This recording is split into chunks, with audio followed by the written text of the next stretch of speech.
نحمده ونصلي على رسوله الكريم اما بعد فاعوذ بالله من الشيطان الرجيم بسم الله الرحمن الرحيم رب اشرح لي صدري ويسر لي امري واحلل عقدة من لساني يفقهوا قولي۔ قرآن مجید میں اللہ تعالیٰ فرماتے ہیں کتاب انزلناہ الیک مبارک، یہ ایک کتاب ہے ہم نے اسے آپ کی طرف نازل کیا ہے، بہت بابرکت ہے۔ گویا جتنا آپ قرآن کے قریب ہوں گے، قرآن سے اپنا تعلق قائم کریں گے، اسی حساب سے آپ کی جان، مال، اولاد اور وقت میں برکت نازل ہوگی۔ بعض مفسرین جنہوں نے قرآن کی تفسیریں لکھی ہیں وہ کہا کرتے تھے ہم قرآن پڑھنے میں مشغول ہوئے تو ہمیں دنیا میں برکات اور خیرات نے ڈھانپ لیا، اور سب سے بڑی چیز جو انسان کو نصیب ہوتی ہے وہ اطمینان قلب ہے، ایک سکون ہے، ایک اللہ سبحانہ وتعالیٰ کی محبت کی خوشی ہے، اور انسان کو یہ احساس ہوتا ہے کہ میرا وقت ضائع نہیں ہو رہا، میں ایک اچھے پروڈکٹیو کام میں لگا ہوا ہوں۔ اللہ سبحانہ وتعالیٰ ہمیں اس کتاب کی برکتیں عطا فرمائے۔ رسول اللہ صلی اللہ علیہ وسلم نے فرمایا سورۃ البقرہ پڑھا کرو، اس کا پڑھنا باعث برکت ہے اور اس کو چھوڑنا باعث حسرت ہے۔ اللہ سبحانہ وتعالیٰ ہمیں اس سورت کی برکات بھی عطا فرمائے۔ شروع کرتی ہوں اللہ کے نام سے جو بے انتہا مہربان نہایت رحم فرمانے والا ہے۔ لیس البر ان تولوا وجوہکم قبل المشرق والمغرب ولکن البر من آمن باللہ والیوم الآخر والملائکة والکتاب والنبیین وآتى المال على حبه ذوي القربى واليتامى والمساكين وابن السبيل والسائلين وفي الرقاب وأقام الصلاة وآتى الزكاة والموفون بعهدهم إذا عاهدوا والصابرين في البأساء والضراء وحين البأس أولئك الذين صدقوا وأولئك هم المتقون۔ نیکی یہ نہیں کہ تم اپنے رخ مشرق اور مغرب کی طرف پھیر لو، بلکہ نیکی تو اس کی ہے جو اللہ پر اور آخرت کے دن پر اور فرشتوں پر اور کتابوں پر اور نبیوں پر ایمان لائے، اور مال سے محبت کے باوجود اسے رشتہ داروں اور یتیموں اور محتاجوں اور مسافروں اور سوال کرنے والوں کو اور گردنیں چھڑانے میں دے، اور نماز قائم کرے اور زکوٰۃ ادا کرے، اور جو اپنے عہد کو پورا کرنے والے ہیں جب وہ عہد کریں، یعنی نیکی ان کی نیکی ہے جو اپنے عہد کو پورا کرتے ہیں، اور سختی اور تکلیف میں اور جنگ کے وقت صبر کرنے والے ہیں۔ یہی وہ لوگ ہیں جنہوں نے سچ کہا، اور یہی وہ لوگ ہیں جو متقی ہیں۔ یہ آیت کریمہ جس کو آیت البر کا نام دیا گیا ہے، قرآن مجید کی ایک جامع آیت ہے جس میں عقائد، عبادات، اخلاقیات، معاملات، ان تمام چیزوں پر بات کی گئی ہے۔ ابو ذر رضی اللہ عنہ نے نبی صلی اللہ علیہ وسلم سے ایمان کے بارے میں سوال کیا تو آپ نے ان پر یہ آیت تلاوت فرمائی، لیس البر ان تولوا وجوہکم۔ سفیان ثوری اس آیت کے بارے میں کہتے ہیں کہ اس آیت میں نیکی کی تمام انواع و اقسام کو بیان کر دیا گیا ہے۔ ابن کثیر کہتے ہیں کہ ثوری رحمہ اللہ نے سچ فرمایا کہ واقعی اگر کوئی عمل کرنا چاہے تو اس کے لیے یہ ایک آیت بھی کافی ہے۔ جو شخص اس آیت میں موجود نیکیوں سے متصف ہو گیا گویا وہ پورے اسلام میں داخل ہو گیا اور اس نے تمام نیکیوں کو اپنا لیا۔ تو آیت کا پس منظر کچھ یوں ہے کہ پیچھے ہم مومنوں کے بیت المقدس سے بیت اللہ کی طرف رخ کرنے کا جب اللہ تعالیٰ نے حکم دیا، اور پھر اہل کتاب کی ایک جماعت اور مشرکین نے بہت زیادہ اعتراضات کیے تو ایک جھگڑے کی کیفیت پیدا ہو گئی۔ تو اس وقت یہ بتایا جا رہا ہے کہ نیکی کسی خاص رخ کی طرف منہ کرنے کا نام ہی نہیں کہ تم اس معاملے کو اتنا طول دیتے چلے جا رہے ہو۔ اصل بات کیا ہے کہ نیکی اللہ کی اطاعت کا نام ہے، کہ جس چیز کا اللہ سبحانہ تعالیٰ حکم دے وہ کر لیا جائے۔ صرف مشرق کی طرف منہ کر کے کھڑے ہو جانے کو کوئی کہے کہ میں نیکی کا کام کر رہا ہوں، یا دوسرا کہے نہیں میں مغرب کی طرف منہ کر کے کھڑا ہوں تو میں نیکی کر رہا ہوں، تو نیکی کسی رخ کی طرف منہ کرنے کا نام نہیں، بلکہ نیکی تو اللہ کی بات ماننے کا نام ہے، وہ جس طرح کا بھی حکم دے۔ تو لیس البر ان تولوا وجوہکم قبل المشرق والمغرب، دوسرے معنوں میں چند مخصوص کام کر لینا، چند ریچولز کو اپنا لینا کافی نہیں، اپنا لینا کافی نہیں۔ ابن عباس اس بارے میں کہتے ہیں تم نمازیں پڑھو اور دوسرے اعمال نہ کرو تو یہ کوئی نیکی نہیں۔ یعنی نمازیں پڑھو اور اس کے ساتھ ساتھ دیگر نیکی کے کام بھی کرتے چلے جاؤ۔ بعض اوقات ہم لوگ کہتے ہیں کہ میں اتنا صدقہ خیرات کرتی ہوں، میں لوگوں کی خدمت کرتی ہوں، میں سب کچھ کرتی ہوں، کیا ہوا اگر نماز نہیں پڑھتی؟ نہیں، یہ بھی نیکی نہیں، کیونکہ نیکی صرف اپنی منمانی چیز، چند چیزوں کو اختیار کر لینا ہی نہیں۔ نیکی یہ ہے کہ جو اللہ نے جس جس چیز پر عمل کرنے کے لیے کہا ہے ان سب چیزوں پر عمل کیا جائے۔ تو پھر نیکی کیا ہے؟ وابصہ بن معبد رضی اللہ عنہ بیان کرتے ہیں میں رسول اللہ صلی اللہ علیہ وسلم کے پاس آیا تو آپ نے فرمایا تم نیکی کے بارے میں پوچھنے آئے ہو؟ میں نے کہا جی ہاں۔ آپ نے فرمایا اپنے دل سے پوچھو، نیکی وہ ہے جس سے تمہارا نفس اور جس سے تمہارا دل مطمئن ہو، اور گناہ وہ ہے جو تمہارے دل میں کھٹک جائے اور تمہارا دل اس کے بارے میں شک میں ہو، چاہے لوگ تمہیں فتویٰ دیں اور بار بار فتویٰ دیں، نہیں تم بالکل ٹھیک کر رہے ہو، تم بالکل ٹھیک، تم حق پر ہو، تم صحیح کر رہے ہو، لیکن وہ نیکی نہیں بنے گی جب تک تمہارے دل کے اندر کسی نیک کام کے کرنے کا اطمینان نہیں ہوگا۔ اور دل کا اطمینان کب ہوتا ہے؟ جب کسی کام کو خالصتاً اللہ کے لیے کیا جائے۔ جب دکھاوے کے لیے انسان کرتا ہے نا تو بظاہر وہ نیکی کا کام بھی کر رہا ہوتا ہے، لیکن اندر وہ نیکی کر کے سکون اور چین نہیں آتا۔ وقتی طور پر لوگوں کی تعریف سے کوئی خوشی ہو بھی تو بعد میں دوبارہ ویسے ہی اسی ڈپریشن میں گر جاتا ہے۔ تو نیکی کیا ہے؟ جس میں اللہ کے لیے کام کرنا ہو اور محمد صلی اللہ علیہ وسلم کی اتباع میں، یعنی جیسے آپ نے کیا، اور پھر جو بھی اچھا کام انسان کرے گا، جس جس چیز کا اللہ نے حکم دیا اس کو اختیار کرتا چلا جائے۔ ہمارے دین میں تو کسی بھی نیکی کو حقیر نہیں سمجھا گیا، چاہے حشاش بشاش چہرے سے کسی انسان سے ملاقات ہی کرنا کیوں نہ ہو۔ اسی طرح کسی کو کوئی چیز دینا، کوئی کھانے پینے کی چیز دینا، کوئی پانی کا ایک گھونٹ ہی پلا دینا، کسی کی مدد کرنا کسی بھی طرح، چاہے اس کو سواری میں مدد دی جائے یا کسی اور چیز میں، یہ ساری چیزیں جو ہیں نیکی میں شمار ہوتی ہیں۔ لیکن یہ نیکیاں اس وقت قبول ہوتی ہیں جب سب سے پہلے انسان کے اندر ایمان ہوتا ہے۔ اسی لیے ایمان کو سب سے افضل عمل قرار دیا گیا ہے۔ وَلَكِنَّ الْبِرَّ مَنْ آمَنَ بِاللَّهِ، نیکی اس کی نیکی ہے جو اللہ پر ایمان لایا۔ ابو ہریرہ سے روایت ہے کہ رسول اللہ صلی اللہ علیہ وسلم سے سوال کیا گیا کہ کون سا عمل سب سے افضل ہے؟ تو آپ نے فرمایا اللہ اور اس کے رسول پر ایمان لانا۔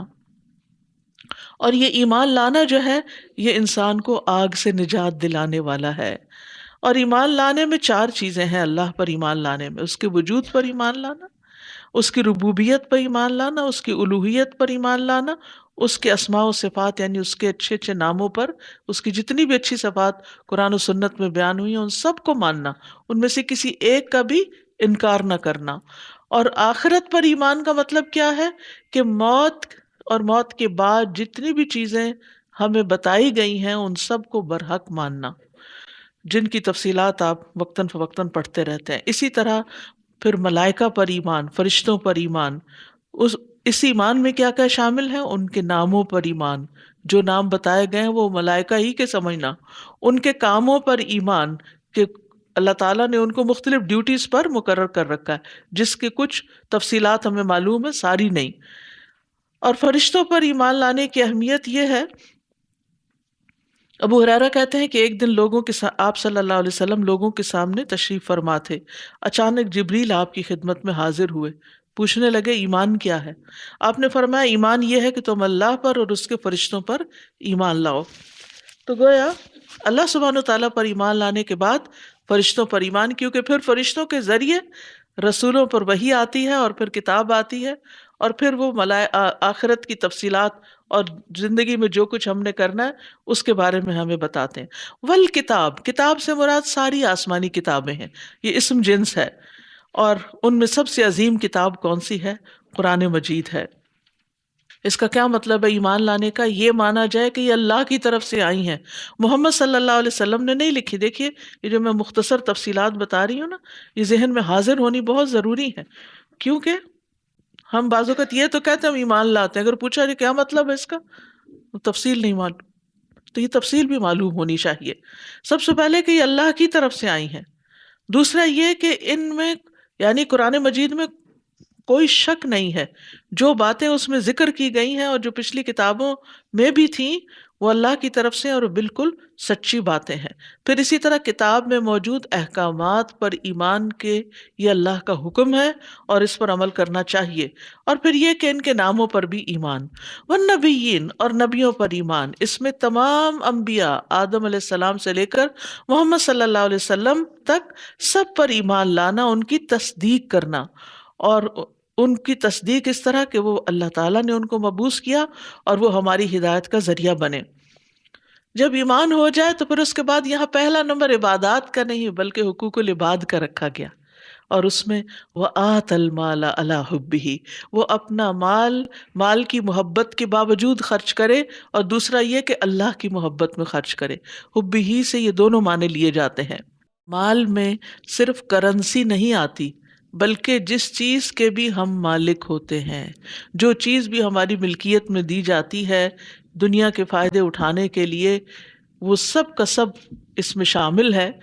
اور پھر اس کو اللہ کے راستے میں خرچ کرنا چاہیے، یعنی اللہ کی خاطر دوسروں کو اس سے فائدہ اٹھانے دینا چاہیے.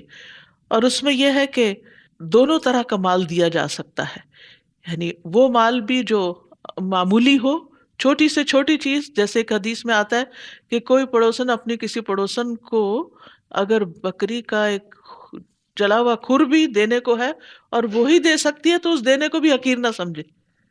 یا یہ کہ تم کسی کو اسمائل ہی کر دو، یہ ایک اچھی بات ہی کر دو تو اس کو بھی حقیر نہ سمجھو.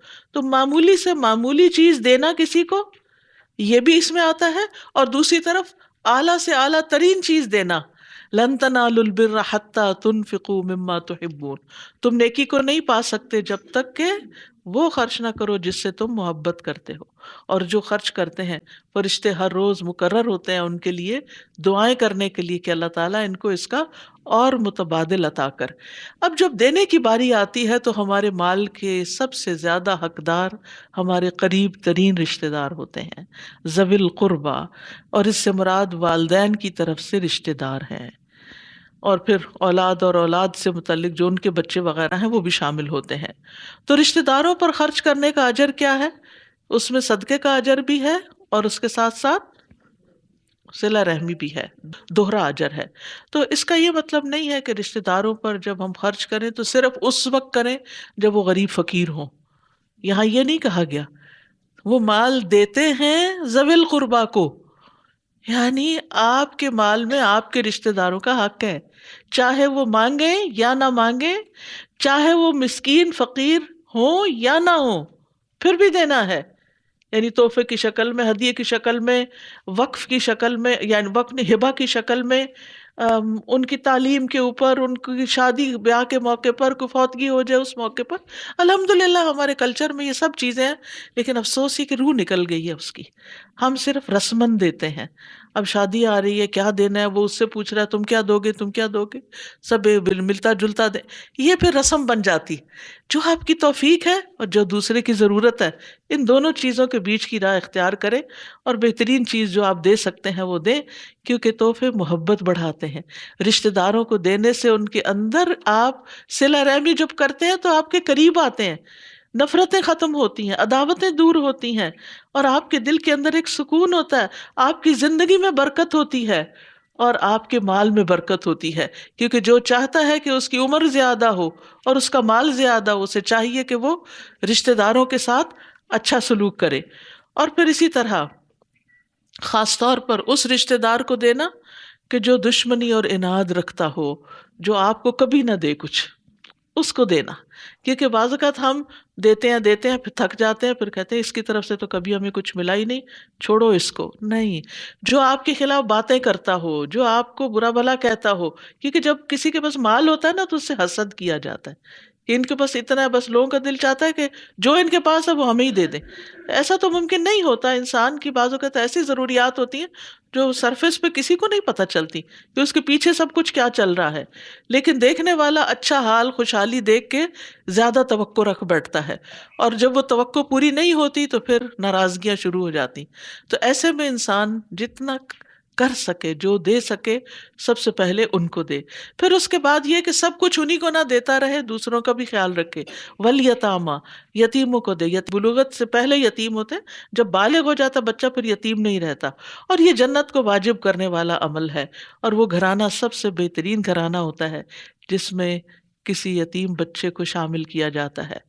اور پھر آپ صلی اللہ علیہ وسلم نے فرمایا مسلمان کا وہ مال کتنا عمدہ ہے جس میں سے مسکین، یتیم اور مسافر کو دیا جائے. والمساکین، اور مسکینوں پہ خرچ کرنا، یعنی فقیر اور محتاج لوگ. فقیر جو ہوتا ہے وہ ہوتا ہے کہ جس کے پاس کچھ بھی نہ ہو، نہ کھانے پینے کو، نہ لباس، نہ شادی کی کوئی توفیق، نہ ہی سواری، نہ کوئی گھر چھت، کچھ بھی نہیں. تو اس لیے مساکین جو ہیں ان پہ خرچ کرنا بھی بہترین نیکی ہے. ابو ہریرہ کہتے ہیں کہ لوگوں میں مسکینوں کے ساتھ سب سے بہتر سلوک کرنے والے جعفر بن ابی طالب تھے. وہ ہمیں اپنے ساتھ لے جاتے اور جو بھی ان کے گھر میں ہوتا وہ ہمیں کھلا دیتے تھے، یعنی ان کی ضروریات کا خیال رکھنا. حتیٰ کہ بعض اوقات ایسا ہوتا کہ شہد اور گھی کی کپی نکال کے لاتے، کچھ گھر میں نہیں ہوتا تھا، وہی چاٹنے کے لیے دے دیتے، چلو اس کو چاٹ لو، جو وہ انڈیلتے ڈالتے ہوئے لگ گیا، اور کچھ نہیں. اور پھر یہ ہے کہ مسکین کو اس طرح نہیں سمجھنا چاہیے کہ جو ہمارے نظروں سے اتر گیا، باسی ہو گیا، خراب ہو گیا، وہ آپ مسکین کو دے دیں. نہیں، جو ٹھیک ہے آپ کے کھانے سے بچ گیا لیکن اچھی حالت میں ہے، وہ آپ مسکین کو دیں. وابن السبیل، اور مسافر. وابن السبیل اجنبی شخص کو کہتے ہیں جو کسی دوسرے شہر میں گیا ہو، حالانکہ اپنے گھر میں وہ ٹھیک ٹھاک ہے لیکن اس کا مال متاع جو ہے وہ لٹ گیا، یا کسی مصیبت میں پھنس گیا، یا بیمار ہو گیا کہ اس کے پاس اب کوئی اور ذریعہ نہیں ہے. رسول اللہ صلی اللہ علیہ وسلم نے فرمایا یقیناً مومن کے مرنے کے بعد بھی اسے جن اعمال اور نیکیوں کا ثواب ملتا رہتا ہے ان میں سے کچھ یہ ہیں: وہ علم جو اس نے لوگوں کو سکھا کر اس کو پھیلا دیا، وہ اور جو صالح اولاد چھوڑی، نیک اولاد، اور مصحف قرآن جو میراث میں چھوڑا، یا کوئی مسجد بنائی، یا مسافر خانہ بنایا، یا کوئی نہر جاری کی، یا اپنی زندگی میں اور اپنی تندرستی میں سے اپنے کچھ مال میں سے صدقہ کیا، ان سب کا اجر اسے مرنے کے بعد بھی ملتا رہے گا. لہٰذا انسان کو اس نیت سے بھی مال دینا چاہیے کہ میں جب مر جاؤں تو میرے بعد بھی نیکیوں کا کوئی سلسلہ جاری رہے. والسائلین، اور سوالی بھی، سوال کرنے والوں کو.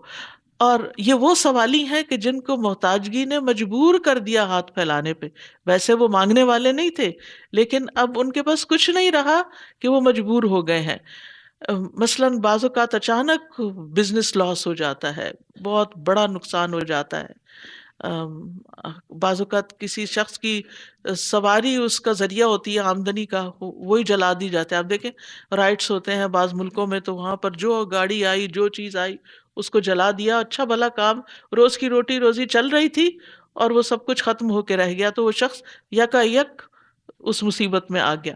اسی طرح یہ ہے کہ اس کے اوپر کوئی جرمانہ اتنا بڑا لگ گیا، یا پھر یہ کہ وہ کوئی عام لوگوں کے فائدے کے لیے کوئی مسجد تعمیر کر رہا ہے، یا مدرسہ بنا رہا ہے، یا پل وغیرہ، یا کوئی سڑک بنا رہا ہے، اور اس کو خود اپنی ذات کے لیے نہیں چاہیے لیکن اس کام کے لیے چاہیے. یہ بھی تو سوال ہوتا ہے. جیسے فنڈ ریزنگ وغیرہ ہوتی ہے اور لوگوں کو بتایا جاتا ہے کہ اس نیکی کے کام میں آپ خرچ کریں، تو اس طرح بھی سوال کرنا جو ہے یہ جائز ہے. اور پھر یہ کہ مانگنے والے کو خالی ہاتھ کبھی نہیں لوٹانا چاہیے.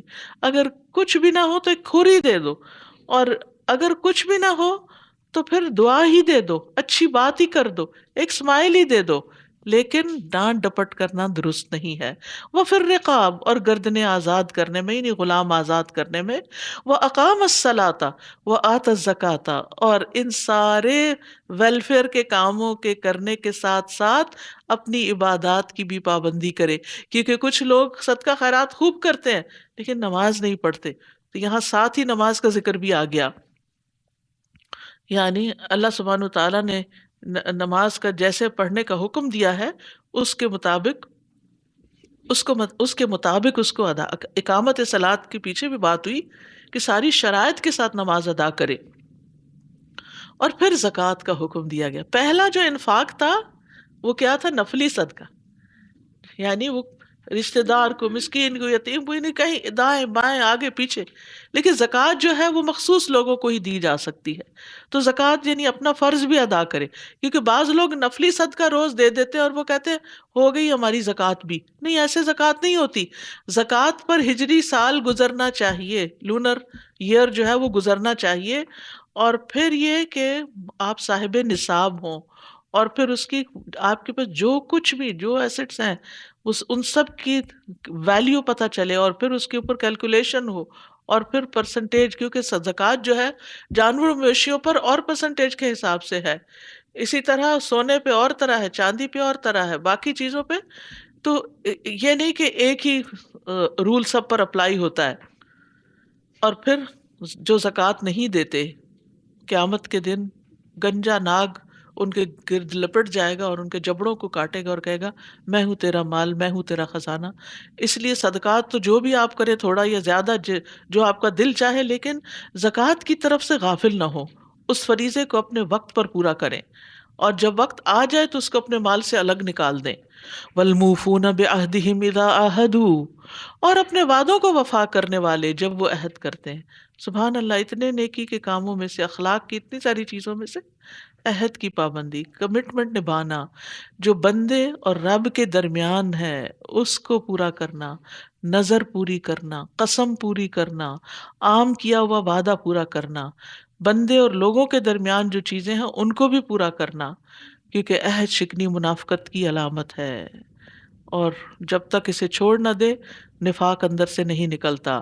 والصابرین فی البأساء والضراء وحین البأس، اور صبر کرنے والے فی البأساء، بأساء کہتے ہیں بیماری کو جو جسمانی تکلیف ہوتی ہے. یعنی جب انسان کے اوپر کوئی بیماری آ جائے، کوئی تکلیف آ جائے تو اس میں وہ صبر کرے. ضراء بیماری ہے اور بأساء بؤس سے ہے. بؤس کہتے ہیں تکلیف، تنگی، یعنی مالی تنگی، محتاجگی. اور ضراء جسمانی تکلیف، یعنی اس میں کسی قسم کی بیماری آ جائے یا لمبی ہو جائے بیماری تو اس میں انسان صبر سے کام لے. اور اسی طرح اگر کوئی ایسی سچویشن آ گئی ہے کہ آپ کسی جنگ میں پھنس گئے ہیں یا مسلط کر دی گئی ہے تو اس موقع پر بھی صبر سے کام لیا جائے. یہی لوگ ہیں اولئک الذین صدقوا، جنہوں نے سچ کہا، وہ اولئک هم المتقون، اور یہی لوگ تقوی والے ہیں. یعنی یہی لوگ اپنے ایمان میں سچے ہیں، اپنے دعووں میں سچے ہیں، اپنے کلیمز میں سچے ہیں، اور یہی لوگ دراصل تقوی والے. یہ تقوی والوں کی علامتیں ہیں. یاد رکھیے سورۃ البقرہ کا پہلا نصف جو تھا اس میں زیادہ تر اہل کتاب کے بارے میں بات کی گئی، تاریخ سے متعلق باتیں تھیں. لیکن دوسرا نصف ثانی جو ہے اس میں ایمان والوں سے خطاب ہے. اور مدینہ میں یہ صورت نازل ہوئی، اور مدینہ ایک ریاست بن چکا تھا، لہٰذا اب اہل ایمان کو احکامات دیے گئے ہیں کہ تم پہلے تو ایک اور سچویشن میں تھے جب تمہارے اپنا کوئی وطن نہیں تھا، کوئی جگہ ٹھکانہ نہیں تھی، لیکن اب تمہیں اللہ نے ایک جگہ دی ہے. اب اس میں تم اپنی ذاتی زندگی میں اور اپنی اجتماعی زندگی میں اللہ کے بندے بن کر رہو، اللہ کے وفادار بن کر رہو، اور کیا کچھ کرو. اس لیے یہاں پر آپ دیکھیں گے کہ اس آیت میں جو ابھی گزری زیادہ تر یعنی پرسنل اصلاح کی یا ذاتی اصلاح کی باتیں تھی، اور اب کچھ باتیں ہیں جو اجتماعی سطح پر کرنے والی ہیں. فرمایا یا ایھا الذین آمنوا کتب علیکم القصاص فی القتلی الحر بالحر والعبد بالعبد والانثى بالانثى فمن عفی له من اخیہ شیء فاتباع بالمعروف واداء الیہ باحسان. ذالک تخفیف من ربکم ورحمہ فمن اعتدی بعد ذالک فلہ عذاب علیم۔ اے لوگو جو ایمان لائے ہو، تم پر مقتولوں کے بارے میں یعنی جنہیں قتل کر دیا گیا ان کے بارے میں قصاص لینا یعنی خون کا بدلہ لینا فرض کر دیا گیا ہے، یہ تمہارے فرائض میں سے ہے۔ آزاد کے بدلے وہی آزاد یعنی جس نے قتل کیا قاتل، اور غلام کے بدلے وہی غلام قاتل، اور عورت کے بدلے وہی قاتلہ عورت یعنی وہی قتل کی جائے گی، خون کا بدلہ اسی سے لیا جائے گا جو قاتل ہوگا، کسی اور کو نہیں مارا جائے گا۔ پھر جسے اس کے بھائی کی طرف سے یعنی مقتول کے وارثوں کی طرف سے کچھ بھی معاف کر دیا جائے تو معروف طریقے سے پیروی کرنا ہے اور اچھے طریقے سے اس دیت کو ادا کرنا لازم ہے، یہ تمہارے رب کی طرف سے تخفیف اور رحمت ہے۔ پھر جو اس کے بعد زیادتی کرے تو اس کے لیے دردناک عذاب ہے۔ زمانہ جاہلیت میں کوئی قانون نہیں تھا، اس لیے زور آور قبیلہ جو تھا وہ کمزور قبیلوں پہ جیسے چاہتا تھا ظلم ڈھاتا تھا، اور اس ظلم کی ایک شکل یہ تھی کہ کسی طاقتور قبیلے کا کوئی مرد قتل کر دیا جاتا تو جواب میں وہ صرف قاتل کو نہیں قتل کرتے تھے بلکہ کئی اور بھی اس قبیلے کے قتل کر ڈالتے تھے، اور بعض اوقات پورے قبیلے کو تہس نہس کرنے کی کوشش کرتے تھے۔ اسی طرح عورت کے بدلے مرد کو قتل کر دیتے تھے، چاہے وہ قاتل ہوتا یا نہ ہوتا، بے گناہ ہوتا اس کو بھی رگڑ دیتے، اور غلام کے بدلے آزاد کو قتل کر دیتے۔ تو یہ تو جنگل کا قانون تھا جس میں کوئی عقل سمجھ کی بات نہیں تھی، لیکن اسلام نے آ کر ان ساری چیزوں کی اصلاح کی کہ ایسی صورت میں کیا کیا جائے گا۔ سب سے پہلی بات تو یہ ہے کہ کتب علیکم القصاص، اللہ نے لکھ دیا ہے خون کا بدلہ لینا، یعنی اگر کوئی شخص کسی دوسرے کو ناحق قتل کر دیتا ہے تو یعنی حق کے ساتھ قتل کرنا کیا ہے کہ اگر قاتل کو قتل کرنا، یہ شادی شدہ زانی یا دین سے نکلنے والا، اور اس کے علاوہ اگر کوئی کسی کو قتل کرتا ہے تو پھر مقتول کے وارثوں کو دو باتوں کا اختیار ہے، وہ کیا؟ یا تو معاف کر دے یا پھر اس کو قتل کر دے، یعنی جس نے قتل کیا ہے اس کو قتل کر دے، اور کسی کو بھی قصاص میں رکاوٹ نہیں بننا چاہیے، کہ ناحق سفارش بھی نہیں کرنی چاہیے، صحیح طور پر عدالت میں فیصلہ ہونا چاہیے، اور قصاص میں قاتل کی بجائے کسی اور کو قتل نہیں کرنا چاہیے۔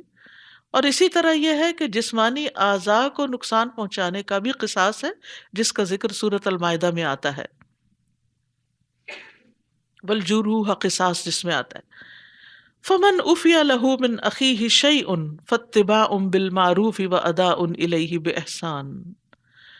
اب پہلی شریعتوں میں کیا ہوتا تھا، جیسے یہود میں یہ تھا کہ قتل کے بدلے قتل ہی ہوگا، اور نصارہ کے ہاں کیا تھا کہ معاف کر دو۔ اسلام میں کیا ہے؟ دونوں آپشنز ہیں، بدلہ بھی لے سکتے ہو اور معاف بھی کر سکتے ہو۔ اب اگر کوئی معاف کر دے تو معاف کر دینے کے احسان کا بدلہ کیا ہے کہ اس کو دیت دی جائے، یعنی کچھ تو کمپنسیشن دی جائے، اور وہ مقرر کر دی گئی کہ ایک شخص کی کتنی دیت ہوگی۔ نبی صلی اللہ علیہ وسلم کے پاس جب بھی کوئی ایسا مقدمہ لایا جاتا جس میں قصاص ہوتا تو آپ اس معاملے میں معاف کرنے کا حکم دیتے تھے کہ معاف کرنا بہتر ہے، یعنی دوسرے شخص کی جان بچ جائے۔ لیکن اگر نہیں تو پھر اس صورت میں بدلہ ہوگا، اور اگر معاف کیا جائے تو دیت، اور دیت کو جب مقرر کر دیا جائے کہ اتنی دیت ہوگی، یعنی دیت کا مطلب ہوتا ہے خون بہا، یعنی خون کی رقم، تو پھر وہ بھلے طریقے سے ادا کرے جس کے ذمہ ہے۔ رسول اللہ صلی اللہ علیہ وسلم نے معاف کرنے کو چونکہ فوقیت دی تو آپ نے فرمایا جو بندہ کسی کے ظلم کو معاف کر دے گا اللہ قیامت کے دن اس کی عزت بڑھائے گا۔ اب اس میں آپ دیکھیے کہ جب انسان قتل کرتا ہے نا تو تین چیزیں ہوتی ہیں، ایک ہے اللہ کا حق، ایک ہے بندے کا حق، اور ایک ہے اولیاء کا حق۔ اللہ کا حق کیا ہے؟ اللہ کا حق یہ ہے کہ آپ نے اللہ کے حکم کی نافرمانی کی تو اب اللہ سے توبہ کریں، یعنی آپ نے کبیرہ گناہ کا ارتکاب کیا جس نے قتل کیا، اب کبیرہ گناہ کا ارتکاب کرنے والا کیا کرے؟ توبہ کرے، اور جس کو اللہ چاہے معاف کر دے تو اللہ تعالیٰ معاف کر دے گا۔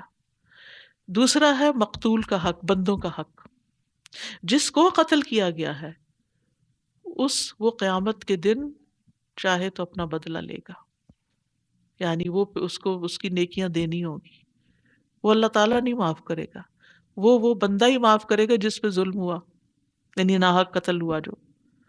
اور تیسرا ہے اولیاء کا حق۔ اولیاء کا حق کیا ہے؟ دیت۔ مثلا ایک عورت کا شوہر مار دیا جاتا ہے جو اس کا کمانے والا تھا، جو اس کا گھر چلا رہا تھا، اب وہ چلا گیا، اب اس کے ہاتھ میں کیا رہا؟ اب اسے کچھ تو ملنا چاہیے، کوئی ایسی اماؤنٹ ہو کہ جس کے ساتھ مزید کوئی بزنس ہو یا اس کے گھر کا خرچہ چلے، یا تو اس صورت میں یہ ہے کہ دین نے کیا حکم دیا کہ اولیاء مقتول کو مارنے کی بجائے کیا کرے؟ اس کی دیت لے لے، اور پھر دیت میں کمپنسیشن جو ہوگی وہ اولیاء کا حق ادا ہو جائے گا۔ تو اور یہاں پر جو اولیاء کا مطلب جو وارث ہیں، جو وارث ہیں، اور ان وارثوں کو مقتول کا بھائی بتایا گیا ہے۔ مقتول کے جو وارث ہیں وہ قاتل کے بھائی، قرآن کہتا ہے فمن عفی لہ من اخیہ شیء، یعنی قتل جیسی بات بھی ہو جائے تو اسلام کا رشتہ، اخوت کا رشتہ نہیں ختم ہوتا۔ کہاں یہ کہ چھوٹی چھوٹی باتوں کو ہم لے کے بیٹھ جائیں اور رشتہ داریاں کاٹ دیں اور ایک دوسرے سے بول چال بند کر دیں اور سالوں سال ناراضگیاں پالیں، اس کی تو ہمارے دین میں کوئی گنجائش ہی نہیں ہے، کیونکہ یہ ایک بڑے مقصد کی راہ میں رکاوٹ ہے، ایسا نہیں کرنا چاہیے۔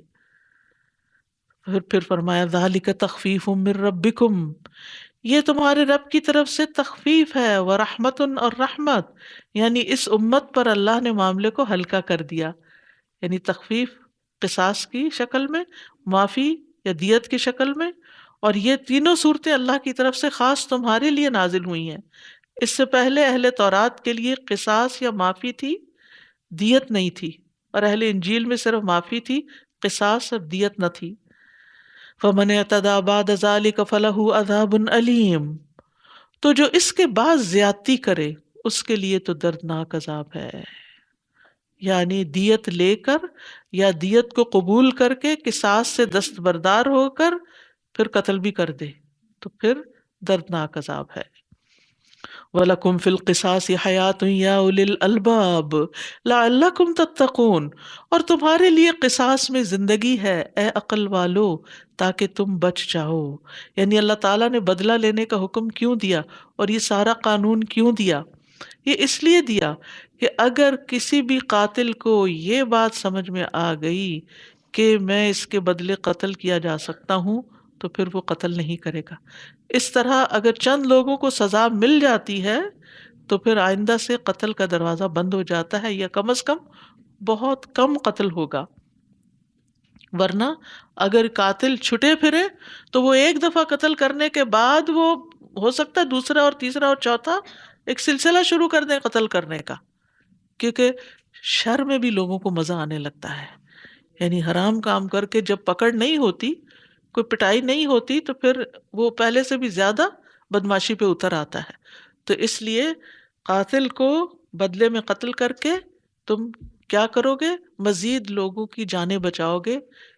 حیاتن، زندگی ہے اس میں، یا اولی الالباب، اے عقل والو، کیونکہ بظاہر تو یہ لگتا ہے نا کہ اچھا ایک مرنے والا تو مر گیا، اب دوسرے کو کیوں مارے، نہیں مارنا چاہیے، تو لیکن اگر چھوڑ دیں گے تو اس سے مزید اور بھی مریں گے۔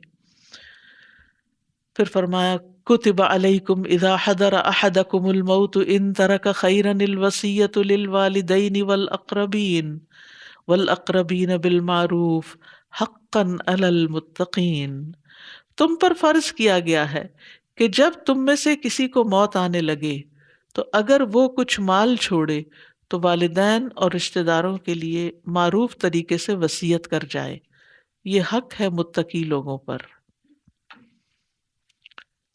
یاد رکھیے حدیث میں آتا ہے کہ وارث کے حق میں وصیت کا حکم منسوخ ہے، اس لیے بہت سے علماء کی رائے یہ ہے کہ یہ آیت منسوخ ہے، آیت وراثت اس کو منسوخ کرتی ہے۔ غیر وارث کے لیے وصیت کا حکم باقی ہے، یعنی ایسے رشتہ دار جن کو ورثے میں سے حصہ نہیں ملنے والا، ان کے حق میں وصیت کر دی جائے، اور وصیت کی زیادہ سے زیادہ حد بھی مقرر کر دی گئی، اور وہ کیا ہے؟ 1/3۔ اور پھر وصیت اللہ کی طرف سے صدقہ ہے۔ رسول اللہ صلی اللہ علیہ وسلم نے فرمایا بے شک اللہ نے تم پر یہ صدقہ کیا ہے کہ وفات کے وقت تمہیں تہائی مال میں وصیت کا حق دے دیا ہے تاکہ تمہارے نیک اعمال میں اضافہ ہو جائے۔ یعنی مرنے کے بعد اگر کسی کو تمہارا مال دیا جائے گا تو کیا ہوگا، وہ بھی تمہارے لیے باعث ثواب ہوگا۔ لیکن یاد رکھیے کل مال کی وصیت نہیں کی جا سکتی۔ مصعب بن سعد اپنے والد سے روایت کرتے ہیں، وہ کہتے ہیں کہ نبی صلی اللہ علیہ وسلم نے میری عیادت کی تو میں نے کہا میں اپنے سارے مال کی وصیت کر دوں؟ تو آپ نے فرمایا نہیں۔ پھر آپ دیکھیے کہ بعض لوگ سمجھتے ہیں یہ ہمارا اپنا مال ہی تو ہے، اتنی محنت سے کمایا ہے تو اس میں ہماری مرضی نہیں چلے گی۔ نہیں، اپنی مرضی نہیں چلے گی، یہ اللہ نے دیا ہے تمہیں، یہ مال کیا ہے، اللہ کا فضل ہے، لہٰذا اللہ کی مرضی کے مطابق استعمال کرنا۔ اور اللہ سبحانہ تعالیٰ نے جو حکم دیا نا وہ بہت حکمتوں پر مبنی ہے، کہ وہ جو تمہیں جس طرح تقسیم کرنے کو کہتا ہے، اگر کسی چیز سے روکتا ہے تو اس میں بھی تمہارا ہی بھلا ہے، اور اگر کسی چیز کو کرنے کا حکم دیتا ہے تو اس میں بھی تمہارا ہی فائدہ ہے۔ یعنی اس میں کیا حکمت ہے کہ تمہیں روکا جا رہا ہے کہ 1/3 سے زیادہ نہیں کرنا۔ اور پھر وصیت زندگی میں ہوتی ہے لیکن وہ مال مرنے کے بعد دیا جا سکتا ہے، زندگی میں نہیں دے سکتے آپ۔ مثلاً آپ یہ کہیں کہ میں نے 1/3 کی وصیت کی، بہتر ہے میں 1/3 میں اپنے ہاتھ سے دے، نہیں ایسا نہیں کر سکتے۔ یا کوئی کہے وہ میرے باپ نے میرے کزن کے لیے یہ وصیت کی تھی تو لہٰذا وہ نکال دیں، ایسا نہیں، وہ جب مرے گا تو تبھی ہوگا۔ اور 1/3 سے زیادہ کرنا جو ہے وہ ثواب میں نہیں گناہ میں شامل ہو۔ کوئی یہ نہیں کہہ سکتا میرے مرنے کے بعد میرا سارا مال اتنا فلاں اتنا فلاں اتنا فلاں، یہ غلط ہے، یہ نافرمانی ہے، یہ اللہ کے حکم کی خلاف ورزی ہے۔ صرف 1/3، اور 1/3 کو بھی آپ نے فرمایا تھا یہ وَالثُّلُثُ کثیر، یہ بھی زیادہ ہے۔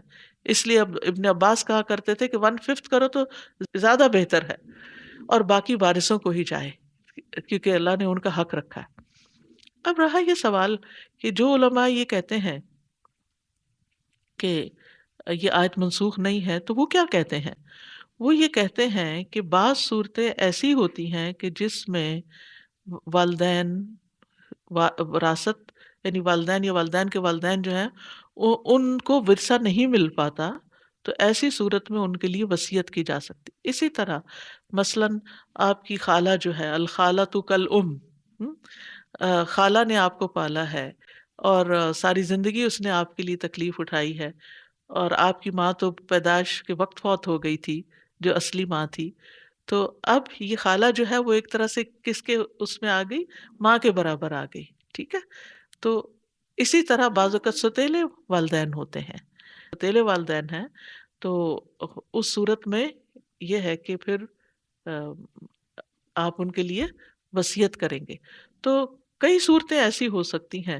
اسی طرح یہاں پر صرف والدین کی بات نہیں ہو رہی، والاقربین کی بات بھی ہو رہی ہے، تو اس لیے آیت کو ٹوٹلی منسوخ کیسے کر سکتے ہیں؟ والاقربین، رشتہ دار بھی، رشتہ داروں میں جیسے آپ کے کزنز ہیں، آپ کی خالائیں ہیں، پھپھیاں ہیں، یا اور اس طرح کے کہ جو اس اس وقت آپ کو معلوم ہے کہ آپ کے وارث نہیں بنتے، کیونکہ آپ کے وہ وارث موجود ہیں جن کی موجودگی میں کچھ اور لوگوں کی طرف نہیں جا سکتا مال، تو اس لیے بہت ضروری ہے کہ انسان اس 1/3، یا پھر یہ کہ اس کا یہ مطلب نہیں کہ صرف انہی کے حق میں آپ وصیت کریں گے، اس کے علاوہ بھی نیکی کے، خیر کے، صدقہ جاریہ کے کاموں میں آپ وصیت کر سکتے ہیں کہ میرے مرنے کے بعد یہ فلاں ادارے کو یہ پیسہ دے دیا جائے، لیکن 1/3 سے زیادہ نہیں ٹوٹل اماؤنٹ میں سے۔ آپ یہ نہیں کہہ سکتے میرے بچوں کے پاس بہت کچھ ہے۔ آپ اپنی زندگی میں اگر کچھ کرنا چاہتے ہیں تو اپنے ہاتھ سے دے دیں جتنا بھی کرنا چاہتے ہیں، لیکن اس کے پیچھے بھی یہ نیت نہیں ہونی چاہیے تاکہ وارثوں کو کچھ نہ ملے، یہ نہیں ہونا چاہیے، کیونکہ اس سے منع کیا گیا ہے کہ انسان کسی پر ظلم کرے، کسی کا حق مارے، ٹھیک ہے۔ آج کے لیے اتنا ہی کافی ہے۔ ربنا آتنا فی الدنیا حسنۃ وفی الآخرۃ حسنۃ وقنا عذاب النار۔ ربنا تقبل منا انك انت السميع العليم وتب علينا انك انت التواب الرحيم وصلى الله تعالى على خير خلقه محمد وعلى آله واصحابه واهل بيته اجمعين برحمتك يا ارحم الراحمين. وآخر دعوانا ان الحمد لله رب العالمين. سبحانك اللهم وبحمدك اشهد ان لا اله الا انت استغفرك واتوب اليك. السلام علیکم ورحمۃ اللہ وبرکاتہ.